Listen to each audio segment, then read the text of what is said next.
UP atau uang persediaan adalah kas kecil untuk satuan kerja, digunakan untuk belanja yang sifatnya tidak bisa dibayarkan langsung kepada penyedia. Biasanya dapat ditarik penuh ke brankas, tapi kini dipotong KKP. Belum lagi rekening satuan kerja diganti menjadi virtual account. Tekanan barang impor makin kuat dirasakan di perdagangan. Buka aja Shopee, baju atau elektronik dari Cina banyak kelihatan kan? UMKM semakin terhimpit dalam persaingan. Nah, apa nih yang sudah pemerintah lakukan? Mendukung reformasi birokrasi, DigiPay menjadi katalis. Inovasi yang menunjukkan Kementerian Keuangan sebagai instansi yang dinamis. Lantas, apakah satuan kerja optimis? Jangan sampai, belum mencoba sudah pesimis. UP, UMKM, dan DigiPay. Apakah ada hubungannya? Jangan lupa Saksikan Hepot Episode 3 dengan tema Era Digital Pembayaran Pemerintah melalui DigiPay.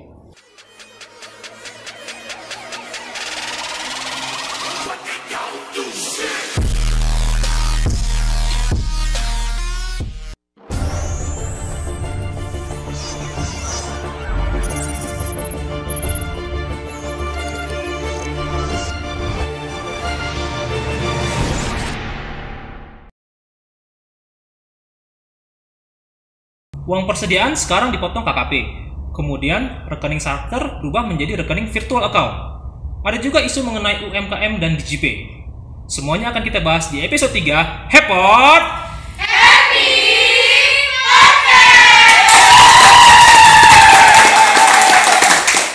Terima kasih semuanya, meriah sekali di Studio 1 KPPN Sidikalang. Ada 2000 penonton yang hadir di sini. Saya ucapkan apresiasinya. Udah pada makan semua kan? Tadi kan kasih bayaran nasi padang nggak dikasih? Makan malam belum ya? Oke, biasa penonton bayaran ya. Oke Bapak Ibu sekalian, penonton Hepot episode 3, kali ini kita akan bahas era digital pembayaran pemerintah. Seperti apa? Bersama saya sudah hadir Kepala Seksi PDMS KPPN Sidikalang, Mas Senopati Al-Islami. Selamat sore. Selamat datang di acara Hepot, Mas. Belum pernah masuk YouTube sebelumnya, Mas? Belum pernah. Belum pernah. Ini edisi pertama, Mas ya. Oke. Udah ada yang kenal Mas Seno? Belum? Jadi sebenarnya Bapak Ibu sekalian, Mas Seno ini sebenarnya atasan saya secara organisasi, tapi saya lebih senang manggilnya Mas supaya lebih akrab gitu. Karena kita umurnya beda 11-12 lah Bapak Ibu sekalian. Kemudian saya sebenarnya sedikit ngefans lah sama Mas Seno. Kenapa? Karena satu, ganteng nggak? Ganteng. Tinggi? Tinggi. Kemudian masalah kerjaan jago nggak? Jago. Tapi ada satu hal yang para penonton mungkin belum tahu nih tentang Mas Seno. Apa itu? Sebenarnya istri Mas Seno udah ada 4 anaknya. Bukan begitu, Mas? Betul. Tapi gini ya, kalau dibilang cowok bilangin orang ganteng, agak gimana gitu ya? Agak gini jadinya. Tapi nggak apa-apa lah ini, buat perkenalan ya. Oke Mas, kita kan temanya ini era digital pembayaran pemerintah Mas. Sebenarnya kan kalau misalnya pemerintah itu melakukan pembayaran, umumnya dia pakai LS Mas ya, langsung. Jadi langsung ke rekening vendor misalnya gitu Mas ya. Betul. Tapi ada satu sisi dia ya mungkin dianggap kurang digital karena masih pakai uang cash, misalnya karena penggunaan uang persediaan. Nah, tema kita hari ini DigiPay. Mungkin bisa pertama-tama dijelaskan Mas, apa itu DigiPay Mas? Gini ya, DigiPay ini panjangannya digital payment. DigiPay ini sendiri merupakan dia sebenarnya suatu sistem aplikasi ya, sistem aplikasi pembayaran digital, di mana sistem ini pembayaran secara digital menggunakan kartu kredit pemerintah dan juga CMS virtual account. Aplikasi ini sendiri dibangun dan dikembangkan oleh Kementerian Keuangan bersama dengan Himbara. Dalam hal ini ada 3 bank negara ya, ada BRI, Mandiri, dan BNI.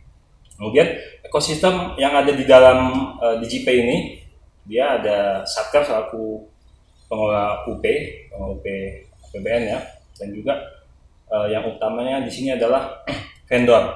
Vendor ini selaku UMKM ya. Dan ekosistem ini berbasis dia dalam satu rekening yang sama. Memang saat ini secara hitung-hitungan waktu kurang lebih sekitar 2 atau 3 tahun berjalan, aplikasi ini masih dibangun oleh masing-masing perbankan ya. Kenapa itu? Dia butuh basis rekening yang sama. Misalnya satu vendor Satker, dia punya rekening di BRI, virtual account BRI, maka vendor yang bisa diajak bergabung itu ya yang harus juga memiliki rekening BRI. Itu memang saat ini. Mudah-mudahan kedepannya sudah ada wacana nih. Jadi tidak hanya dibatasi oleh satu rekening. Jadi vendor-vendor yang punya rekening di Himbara itu bisa bergabung, jadi tidak terbatas berdiri masing-masing aplikasi. Di situ ekosistemnya berdiri masing-masing. Kedepannya arahnya seperti itu. Oke, berarti boleh nggak kita simpulkan seperti ini, Mas? DigiPay adalah semacam Shopee atau Tokopedia-nya tapi milik pemerintah. Bisa dibilang seperti itulah. Umumnya yang masyarakat kenal ini ya marketplace, ada bentuk ya itu tadi Shopee, Tokopedia, Lazada, tapi untuk yang DigiPay ini dia yang memang punya pemerintah ya. Khusus pemerintah gitu, Mas. Oke. Kemudian ada marketplace dan ekosistem yang baru ini. Kenapa harus ada DigiPay? Apa latar belakangnya pemerintah menciptakan DigiPay gitu, Mas? Kita balik ke gini ya, dasar dari pelaksanaan pengadaan oleh pemerintah ini dasarnya diatur di undang-undang itu. Pemerintah tidak bisa melakukan pembayaran sebelum barang diterima. Kalau kita belanja di marketplace umum, biasanya kita bayar dulu baru bisa proses ya. Iya. Nah, ini salah satunya itu. Jadi pemerintah memiliki prinsip seperti itu. Jadi barang diterima dulu baru bisa dibayar. Nah, proses itu ya, yang salah satunya itu dituangkan ke dalam satu sistem aplikasi pembayaran ya yang disebut DigiPay ini. Jadi dia mekanismenya pesan barang baru sampai dengan nanti barang diterima baru proses pembayaran. Kemudian ini juga untuk DigiPay ini nanti dia khusus ke UMKM ya, UMKM. Kalau kita bandingkan dengan di marketplace secara umum, kan yang biasa bertransaksi kan, memang kita kebanyakan kan milik ke vendor ya. Kita sebut vendor lah ya di dalam di penjual di marketplace itu. Kan kita lebih senang yang punya vendor yang besar, official gitu kan. Itu kalau di marketplace secara umum ya itu tidak ada fokus untuk pemberdayaan UMKM, tapi kalau di DigiPay ini itu dia satu ada perlindungan untuk UMKM. Kemudian juga dari sisi perpajakan nih. Dari sisi perpajakan, kalau kita transaksi ya kita di yang marketplace umum ya kita nggak ada mikirin perpajakan kan ya. Kewajiban perpajakan sebetulnya ada di penjual. Kita bayar gitu, barang yang kita bayar udah termasuk PPN. Ya, padahal kita sebagai kuasa pun juga sebenarnya wajib motong gitu Mas. Ya, nah di kita untuk yang transaksi dan pemerintah ini ada kewajiban bagi benaran untuk melakukan pemungutan pajak. Oh gitu. Sebenarnya yang menarik ini adalah untuk melindungi UMKM. Katanya DigiPay ini salah satu fungsinya adalah melindungi UMKM. Saya tertarik kasus pada tahun 2010. Ketika 2010 Amazon itu membuat produk yang semacam UMKM lah, tripod ya. Dia membuat produk tripod. Sebelumnya tripod ini dijual oleh, kita bilang aja PTA ya. Dijual tripod oleh PTA, barangnya bagus, ini produk booming, semua beli tripod ini. Cuman oleh Amazon pada saat itu mereka membuat produk yang sama dengan harga yang lebih murah. Karena Amazon besar ya. Induknya marketplace kita bilang yang awal-awal ya Amazon gitu ya, sehingga mematikan usaha yang dilakukan oleh penjual tripod ini. Ini kejadian pada tahun 2010. Berarti dengan adanya DigiPay ini mungkin itu yang dimaksud Mas, melindungi UMKM seperti itu. Ya arahnya seperti itu sih salah satunya, melindungi. Jadi kita satuan kerja selaku pemerintah sini ya, bagian dari pemerintah biasa berhubungan lah untuk mungkin terkait dengan pengadaan entah itu operasional ataupun yang non operasional. Pastinya kan sering bekerja sama nih dengan penyedia barang, vendor-vendor itu ya. Arahnya seperti itu. Jadi kebijakan dari pemerintah sendiri itu sudah ada untuk pemberdayaan UMKM ini, khusus UMKM. Untuk melindungi UMKM itu Mas ya? UMKM. Jadi kenapa UMKM? Yaitu tadi memang sudah ada arahan dari Presiden, gitu. Menteri Keuangan dan Menteri Ibu Sri Mulyani tahun 2020 terkait dengan untuk pemberdayaan UMKM ini lebih terarah dan fokus. Di DigiPay ini untuk syarat bergabungnya ini tidak susah lah ya, artinya dari sisi administrasi dia terpenuhi, dari sisi fleksibilitas dia terpenuhi. Misalnya tidak ada batasan vendor punya omset sekian-sekian, yang penting dia punya izin usaha dan dana perusahaan itu yang memang secara administratif suatu badan usaha perseorangan atau badan usaha ya, dia bisa berusahakan secara administratif itu, dan itulah yang nanti syarat-syarat umum seperti itulah. Berarti gini Mas, andai kata saya punya kawan lah ya, kawan dengan omset usaha mungkin kecil, dia modal kecil 10 juta. Apakah dengan omset itu pedagang tersebut gabung di DigiPay dengan modal 10 juta, dia bisa bersaing dengan perusahaan-perusahaan besar misalnya yang dengan omset miliaran gitu di DigiPay ini? Oke. Untuk ekosistem DigiPay ini sendiri dia memang tidak seluas dan seterbuka dengan marketplace secara umum. Untuk bisa bergabungnya ini butuh satu peran dari satuan kerjanya. Satuan kerja dalam hal ini, di satuan kerja itu punya beberapa user yang nanti bisa mengajak atau mengundang vendor. Jadi satu peran dari Satker ini kuncinya di situ. Kita sama-sama lah, pemerintah sesuai dengan arahan dari komando tertinggi dalam hal ini kepala pemerintahan kita sama-sama bekerja sama untuk gimana memberdayakan UMKM atau vendor di sekitar Satker. Oke, kita nggak usah jauh-jauh dulu, kita berdayakan dulu yang dekat-dekat kita. Dengan kita mengundang vendor, mengundang ini dia udah masuk ke sistem GPay-nya ya, udah melalui aplikasi GPay ya. Sudah harus didasari ini ya, satu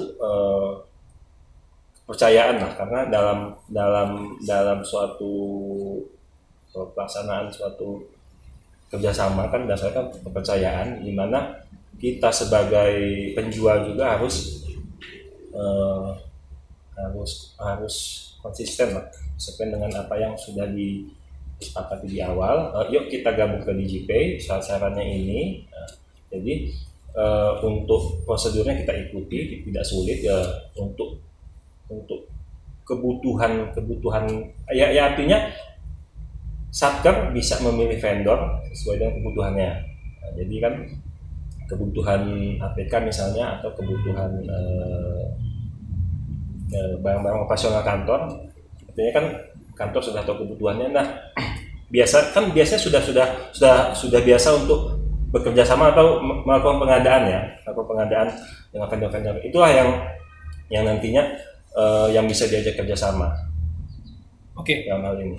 Beralih kita dari melindungi UMKM, berarti salah satu tujuan DigiPay tersebut adalah satu melindungi UMKM. Kemudian tadi disinggung mengenai perpajakan. Kan kita sebagai bendahara kadang bingung nih Mas, potong pajaknya kita belanja apa, kena PPh berapa, kualifikasi pengusahanya seperti apa. Nah, biasanya kita kan ngomong dulu nih sama penjualnya nih ya. Apakah dengan kita belanja di DigiPay, perhitungan pajaknya otomatis atau kita harus hitung ulang Mas? Oke, terkait perpajakan, kebetulan saya pernah terkait dengan di pengadaan ya. Memang kalau kita melakukan pengadaan dengan vendor ini ada beberapa vendor yang memang terkait dengan perpajakannya agak-agak sulit. Iya. kita ada melakukan pembebanan, artinya ada tambahan dari harga yang seharusnya kita bayar ke vendor. Itu ada beberapa vendor yang nggak percaya tuh, takutnya markup. Ya betul. Karena mungkin the stigma di vendor ya, kalau dengan pemerintah nih, wah ini pasti dinaik-naikin nih. Nah, dengan adanya DigiPay ini akan jelas ketahuan terkait dengan perpajakannya. Jadi vendor hanya memasukkan harga pokoknya lah ya, harga barang, harga jual dia. Nanti kalau dia udah deal-dealan harga, barangnya apa, udah deal dengan siapa, dengan pejabat pengadaan. Nah, hal ini kewenangan untuk negosiasi dengan vendor itu ada di user pengadaan ya. Di situ dia deal harga, udah di harga segitu. Nah, yang penjual tahu misalnya disepakati di harga 1.000, yang penjual terima 1.000 dan yang mereka tahu harga 1.000. Nah, terkait dengan perpajakannya itu sudah secara otomatis kemudian lepas dari sudah deal harga baru muncul itu perhitungan pajak. Oh gitu. Perhitungan pajaknya itu yang nanti secara algoritma di aplikasinya ya sudah dihitung itu, tinggal kemudian di bahasanya ya di generate atau di diproses, kemudian bisa dimasukkan ke sistem CMS VA-nya. Jadi tinggal ambil itu perhitungannya, artinya soft copy untuk perhitungan pajaknya tinggal masukin ke CMS. Nah itu tinggal cetak, bisa langsung dibayar. Prosesnya dari CMS VA itu. Jadi vendor udah lepas tuh dari pajak-pajaknya. Oke. Itu tadi kan kita bicara manfaatnya nih Mas. Cuman namanya sebuah ekosistem baru, aplikasi baru, kita berkaca pada aplikasi kawan-kawan. Mereka tuh berani untuk strategi istilahnya bakar duit lah. Awal-awal dulu tuh kan minim tuh, ongkosnya gratis, diskonnya gila-gilaan. Barang yang biasa kita beli harganya 100, ketika kita beli di aplikasi marketplace itu bisa harganya tiba-tiba lebih murah tuh dengan strategi bakar duit. Apa yang sudah dilakukan pemerintah supaya menggalakkan aplikasi DigiPay ini menjadi populer gitu? Oke. Memang dalam hal ini kalau di marketplace umum itu dia berani bakar duit, tetap money oriented ya, tetap keuntungan profit oriented yang mereka cari. Tapi kalau pemerintah ini memang ada sisi bagian dari pemerintah yang ada yang mencari keuntungan dari usahanya ya, dari usaha. Tapi kalau yang pemerintah itu sendiri ya bukan di bagian untuk mencari keuntungan. Jadi kalau mau bersaing dengan gaya bakar-bakar duit itu, yang jelas pemerintah tidak akan melakukan hal seperti itu. Tapi gini, satu hal tujuan dari DigiPay ini adalah ya fokusnya untuk memajukan UMKM di Indonesia. Usaha yang telah dilakukan memang untuk sosialisasi dan gampang diterima masyarakat. Karena ini memang bukan sistem marketplace pada umumnya, sistemnya tidak terbuka. Jadi pendekatan yang dilakukan adalah kita lakukan sosialisasi ini. Kita sampaikan manfaat-manfaatnya. Manfaat ini ya dari sisi vendornya kita coba sampaikan, kita berikan edukasi. Manfaat dari sisi Satker selaku pengguna dari DigiPay ini juga kita sampaikan, kita sosialisasikan. Dan memang butuh dukungan dari kita selaku Satker sebagai pengguna nih, untuk sama-sama kemudian mengajak masyarakat, dalam hal ini vendor-vendor, untuk bergabung, untuk membuka kesempatan yang seluas-luasnya. Karena manfaat bagi vendor ini yang bisa kita sampaikan adalah satu, kesempatan untuk menjadi penyedia barang di banyak satuan kerja ya, artinya di banyak pelanggan. Terlepas dari dia punya omset atau punya usaha di luar yang DigiPay ini, ya artinya dengan DigiPay ini juga membantu mereka mencari pangsa pasar baru, dalam hal ini dengan pemerintah ya. Kemudian juga manfaat dari DigiPay bagi vendor ini juga, DigiPay ini kan dibangun oleh salah satunya dengan bantuan perbankan, pihak perbankan. Pelaku usaha atau vendor ini kadang kan untuk mengembangkan usahanya kan butuh modal. Butuh modal. Kadang salah satu kesulitan orang untuk mulai usaha itu kan kadang nggak ada modal nih. Untuk mengembangkan usaha, butuh modal sekian. Nah, dengan dia terlibat di DigiPay ini, bakal kelihatan nih transaksi. Nah, pastinya transaksi ini juga terekam dan tercatat oleh pihak perbankan, karena yang membangun ini sistem ini sendiri juga bersama dengan pihak perbankan. Jadi omsetnya itu bisa kelihatan. Omset salah satunya yang dari DigiPay ini. Jadi track record histori dari usahanya bisa kelihatan, dan itu juga bisa menjadi salah satu lokasi untuk ini ya, bagi perbankan lah untuk bisa mencari data. Nah, terkadang kan kalau orang mengajukan permodalan itu, mengajukan kredit untuk modal kan ya butuh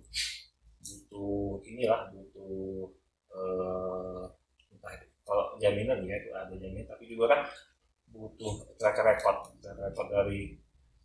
dari si yang mengajukan. Apakah bisa dipercaya, kemudian dia minta berapa, omsetnya berapa, kan udah kelihatan. Jadi ya dalam hal ini histori dari transaksi di DigiPay ini ya bisa kelihatan, dan itu yang bisa kemudian menjadi salah satu poin yang bisa dilihat dari pihak perbankan. Oke Mas, kemudian kita bahas mengenai ini. Kita lihat mengenai yang pertama, uang persediaan satker. Sebagian dari potong nih Mas, buat KKP wajib nih Mas ceritanya ya. Ya gini, untuk UP untuk saat ini memang ada namanya UP tunai atau UP KKP. Nah, untuk besaran porsinya itu secara ketentuan diatur 60-40 Mas. KKP. Tapi untuk mereka yang kewajiban dengan harus implementasi KKP ini ya harus dilihat lagi UP-nya punya berapa. Karena kalau misalnya UP misalnya hanya 10 juta, kemudian udah dipecah-pecah untuk tunai dan KKP ya akan menjadi kurang produktif juga kan.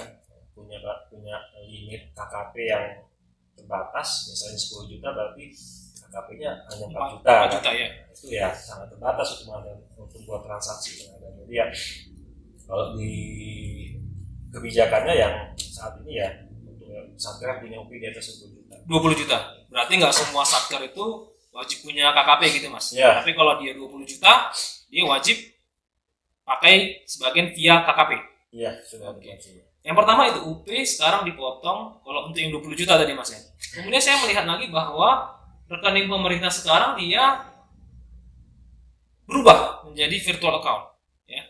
Kemudian dengan munculnya DigiPay ini, correct me if I'm wrong, but I think something bigger is played in here. Seperti gini, Shopee misalnya. Shopee punya ShopeePay ya. Jadi seolah-olah kalau misalnya kita masukkan uang di ShopeePay itu ada uang virtual kita gitu Mas. Berarti bisa kita simpulkan memang pemerintah berupaya untuk menggalakkan pembayaran digital dengan mungkin ya Mas ya, dengan harapan bahwa uang yang selama ini ngendap di berangkas satker bisa dikelola oleh pemerintah pusat karena nggak benar-benar ditarik. Nah, seperti itu. Seperti misalnya Shopee, saya rasa mereka pasti untung besar gitu kan, karena banyak yang ngisi saldo ShopeePay-nya seperti itu. Bayangkan overnight rate kan berapa gitu. Apakah asumsi saya ini benar atau gimana nih Mas? Sebenarnya ya nggak sepenuhnya benar dan tidak sepenuhnya salah ya. Karena seperti ini. Kadang satker sudah mengajukan besaran UP sekian, kemudian ditarik dengan dia memegang UP tunai, sedangkan kebutuhan itu kan tidak serta-merta langsung habis gitu digunakan ya. Untuk batasan pengelolaan UP ini sendiri bisa di-revolving dia kan selama 1 bulan. Gambarannya UP itu ya akan digunakan berangsur-angsur ya, jadi tidak sekaligus, jadi akan digunakan sebagian. Nah, kalau misalnya selama ini kan praktiknya ada satker punya UP sekian puluh juta, kemudian ditarik, disimpan di dalam brankas, ya uangnya udah ngendap gitu aja, ngendap gitu aja. Banyak resiko dari uang ngendap. Satu ya ada untuk menyimpan duit itu sendiri kan kita butuh biaya juga, resiko keamanannya juga. Dan nggak pakai bunga tuh kan Mas kalau nyimpan di brankas ya. Betul ya. Akhirnya dengan kemudian kebijakan menggunakan virtual account yang dia pasti kan ada rekening induknya. Iya. Rekening virtual account inilah yang kemudian digunakan satker. Jadi sebenarnya kalau uangnya nggak dipakai ya bagus. Emang cocok virtual account gitu Mas ya, bisa dimanfaatkan. Untuk satker tidak usah pusing kalau dia punya sekian, duitnya masih dalam bentuk di virtual, masih di rekening induknya. Enggak, jangan khawatir. Duit itu mikir-mikir ada nggak sebenarnya duit itu? Ada nggak duit sih sebenarnya? Kenapa kita harus pakai virtual? Apa duitnya nggak ada? Apa tunggu cari-cari penerimaan pajak atau DP. Kalau satker ya jangan berpikirnya seperti itu. Pemerintah selaku bun juga ya bertanggung jawab atas ketersediaan dana. Jadi yang kewajiban dari satker ya dia hanya mengelola sesuai ketentuan sebaik-baiknya. Oke, berarti kita lanjut lagi nih Mas. Tadi kita udah bicara manfaat dan strateginya, kita lanjut ke cara kerja di GPay. Anggap ini saya misalnya satker baru nih, kemudian ada vendor baru nih. Kalau kita misalnya belanja via Shopee, Tokopedia kan tinggal bikin akun ya Mas ya. Bikin akun, cari barang, beli. Nah, bisa dijelaskan Mas gimana nih? Pertama-tama apa dulu yang harus ada ketika kita mau masuk ke ekosistemnya di GPay? Oke. Berarti kalau kita mau masuk ke ekosistem di GPay, berarti kalau kegiatan secara digital ini berarti kita selaku user ya. User ini. Untuk user sendiri, user administrator kita terpusat ada di PKN, kemudian dari admin pusat ini yang memiliki kewenangan kemudian membuat user admin di KPPN. Nah, dari user admin KPPN ini ya yang kemudian selanjutnya dia memiliki kewenangan untuk membuat user admin di satuan kerja. Jadi satu harus ada user adminnya nih. Adminnya dulu pertama nih Mas. Oke. Sudah dibuatkan admin di user admin satker, kemudian baru membuat user di bawahnya. Sehingga ada user untuk dia PPK-nya, untuk pejabat pengadaan, untuk juga penerima, dan juga user bendaharanya. Nah,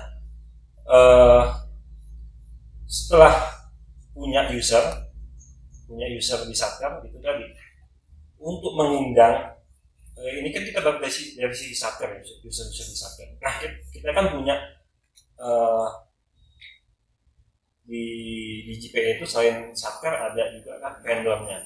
Vendor ini nanti dia yang membuatkan dari user pejabat pengadaan. Karena memang untuk pejabat pengadaan ini ya kewenangannya terkait dengan pengadaan ya ada di pejabat pengadaan. Jadi untuk dia nanti memilih vendornya, menggunakan vendornya, itu nanti ada di user pejabat pengadaan. Nah, kebutuhan di user di vendor ini dia minimal dia harus ada dua ya, dia ada user admin di vendornya dan juga user pengirim lah. Ya, artinya kita pesan diterima sama vendor, proses dikirim oleh user. Jadi ada peran-peran user yang berjalan, tidak bisa dilakukan perangkapan. Jadi di situ ada mekanisme check and balances juga. Dari sisi satker dia punya beberapa user itu tadi yang memang tidak bisa dirangkap satu sama lain. Begitu juga di user vendor. Seperti itu. Kenapa harus dibeda-bedakan? Itu dari transaksi pemerintah, satu yang harus dikedepankan itu keamanannya. check and balance itu ya, itulah yang dipegang. Jadi misalnya kita mau pesan barang nih, dipesan oleh user pemesan, pemesan, kemudian diteruskan ke user PPK ini nanti yang ngecek untuk pembebanan akunnya di mana. Ini mungkin agak ini ya, dia lebih teknis terkait dengan pengadaan di pemerintah. Itu kita punya akun-akun untuk mengelompokkan jenis belanja. Jadi nanti PPK itu nanti yang dia terkait dengan pembebanannya, dia setuju nggak dibukakan di situ pengadaannya, kemudian diteruskan ke pejabat pengadaan. Pejabat pengadaan inilah dia melakukan negosiasi. Pejabat pengadaan negosiasi teruskan ke vendor. Kalau dia oke, deal, ya udah jadi keluar, disepakati harganya berapa. Nah, dari vendor kemudian diteruskan ke user pengirim, dan pengirim kemudian dikirim oleh si user pengirim tadi ke penerima di KPPN. Oke, berarti sebenarnya ketika kita memasuk ke sistem DJP ini kita harus punya admin dulu yang pertama, Mas. Betul. Kemudian ketika pembelian pun harus ada check and balances. Tidak serta-merta kita beli Shopee satu orang langsung deal gitu ya. Nah, itu kalau kita biasa diumumkan, kita yang pesen, kita yang bayar, selesai. Bayar. Tapi kalau di DJP dia harus ada check and balancesnya gitu, Mas. Kemudian bagaimana dengan cara bayarnya? Tadi disebutkan cara bayarnya berhubungan dengan uang persediaan. Mekanisme bayarnya seperti apa nih, Mas? Nah, seperti yang saya sampaikan di awal itu, untuk DJP ini merupakan aplikasi pembayaran dengan menggunakan KKP, kartu kredit pemerintah, dan juga CMS Total Account, Cash Management System Total Account. Jadi untuk pembayarannya bisa dilakukan secara KKP dengan kartu kredit pemerintah, dan juga melalui transfer dengan mekanisme CMS itu tadi. Tapi gini, memang DJP ini dia dikembangkan pada saat pengembangan dari KKP dan PG. Kemudian pemerintah menggalakkan penggunaan KKP ini. Di DJP ini difasilitasi pembayaran dan KKP, dan juga sesuai dengan ketentuan terkait pajakan dengan transaksi menggunakan KKP ini untuk PPN dan PPh pasal 22 kan tidak dikenakan. Oh, tanpa. Jadi di DJP pun seperti itu. Dia punya dua mekanisme pembayaran dengan VA. Dengan VA ini pajakan tetap dipotong, tetap sama. Jadi bendahara ada kewajiban untuk nanti memungut dan membayarkan dan store untuk pajaknya. Tapi untuk KKP tidak ada. Untuk perpajakannya tidak dibebankan. Oke, itu kan terkait dengan itu kan tentu kita punya saldo batasan UP. Nah, apakah nanti ketika saya belanja saya bisa over limit nih, Mas? Jangan-jangan nanti saya beli barang 100 supaya saldo UP saya nggak sampai, seperti apa, Mas? Oh, ya. Kalau masalah itu jangan khawatir, karena sistem DJP ini juga bisa melihat sisa saldo UP. Oh gitu. Bisa kelihatan sisa saldo UP. Jadi kalau misalnya dia punya UP misalnya ya, UP 40, udah dipakai 20, mau transaksi 25, itu otomatis pas kita lihat saldonya ya nggak cukup kan, bisa kelihatan saldo. Jadi ya kita selaku yang mau melakukan transaksi ya udah terkunci gitu, Mas ya. Oke, berarti itu sebenarnya cara daftarnya nggak terlalu susah gitu, Mas ya. Ada daftar admin segala macam, bisa dibantu di KPPN Sidikalang pastinya. Pastinya kita KPPN Sidikalang selalu terbuka ya, khususnya terkait dengan program-program yang dijalankan pemerintah terkait KKP. Kita dukung untuk perluasan implementasi DJP ini juga kita juga selalu pastinya ya mendukung untuk layanan konsultasi maupun pendampingan, bisa kapan saja ya, bisa melalui datang langsung kalau memang ada kesempatan, dan juga bisa bisa lewat video call atau Zoom, itu pasti dilayani ya. Oke. Pasti di jam kerja kita. Berarti sebenarnya dari segi KPPN siap mendukung nih, Mas. Tapi pastinya. Apa yang tantangan lain yang di luar KPPN supaya DJP ini sukses gitu, Mas? Nah, ini memang tantangan ini lebih kepada membangun pola pikir kita ya, yang selama ini kita biasa bertransaksi dengan offline secara langsung, kita bertransisi lah, kita bergeser lah, kita jadikan DigiPay ini suatu alternatif untuk dia melakukan transaksi. Jadi memang tidak sepenuhnya kita bisa langsung beralih ya, tapi itu kita bertransisi, kita pelan-pelan itu. Tapi tetap kita menjalankan program pemerintah DigiPay ini. Kita pelan-pelan, kita mudah-mudahan kita harapkan juga ya dukungan sukses dari satuan kerja kita ini di Provinsi Bengkala. Kita sama-sama kita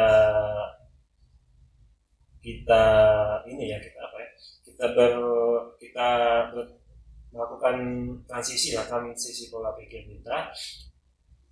Sudah disiapkan suatu alternatif transaksi pembayaran.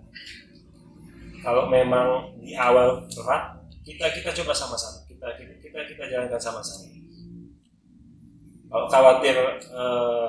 khawatir salah atau khawatir itu terjadi kegagalan transaksi, pasti KPPN siap untuk melakukan pendampingan. Baik. Itu yang memang utamanya tantangannya itu tadi kita membangun kebiasaan lagi nih. Berarti perubahan mindset ya, ceritanya Mas. Ya memang nggak bisa serta-merta. Nggak bisa instan Mas ya. Nah, makanya untuk usaha implementasi DigiPay ini akan berjalan terus-menerus lah. Harapannya sukses gitu Mas ya. Iya, ke depannya itu bisa memberikan satu alternatif pembayaran yang memang memudahkan bagi satuan kerja kita. Dan juga tentunya dari sisi vendor juga memberikan manfaat dari sisi vendor juga. Bermanfaat buat vendor, bermanfaat buat satuan kerja, bermanfaat buat pemeriksa perpajakan mungkin Mas gitu ya. Ya, dan betul. Pihak-pihak lain, stakeholder lain. Ya. Jadi sebenarnya banyak manfaatnya nih. Penonton! Jangan lemas dulu lah. Kira-kira yang nonton live ini ada pertanyaan atau tidak? Penonton live? Ya, sepertinya sudah jelas semua nih Mas. Jelas, Antara ya. sudah jelas semua atau sudah pernah belanja di DigiPay, saya kurang tahu Mas. Ada yang udah pernah belanja di DigiPay? Ada satu. Berarti mereka lebih paham daripada saya Mas. Berarti nggak perlu nanya sama saya. Kayak gini KPPN selaku satker yang pastinya harus paling nggak nomor 1 lah di lingkup kerjanya yang sudah menjalankan. Berarti kalau KPPN belum pakai DigiPay, ya wajar satker nggak pakai. Tapi Iya. kalau sekarang KPPN sudah pakai, berarti satuan kerja juga udah bisa gitu Mas ya? Harus sudah bisa menjadi contoh lah. Oh iya. Bisa diikuti. Berarti KPPN Sidikala sudah menjadi contoh terdepan dalam pembelajaran melalui DigiPay. Oke nih Mas, memang materinya agak berat nih karena sepertinya ruang lingkupnya banyak dan memang ini wajar sistem baru, kita harus punya perubahan mindset seperti yang Mas bilang tadi. Ada pesan-pesan penutup terakhir Mas mungkin untuk kepada satuan kerja atau mungkin kepada para penonton kita? Baik, untuk khususnya di satuan kerja kita ya, satuan kerja ini yang bisa menjadi bagian dari ekosistem ya. Karena kan satuan kita mengelola UP, harapannya mari kita sama-sama mendukung program pemerintah. DigiPay ini dibangun, salah satu manfaatnya itu tadi dari sisi pelaporan, keamanan, dan juga memudahkan satker untuk melakukan transaksi secara online. Dengan adanya DigiPay ini, diharapkan kita nggak tahu nih kondisi dunia saat ini ya. Kalau yang kita kemarin itu ada pembatasan kegiatan sosial, kebanyakan kita kegiatan dilakukan secara online. DigiPay inilah yang nantinya menjadi satu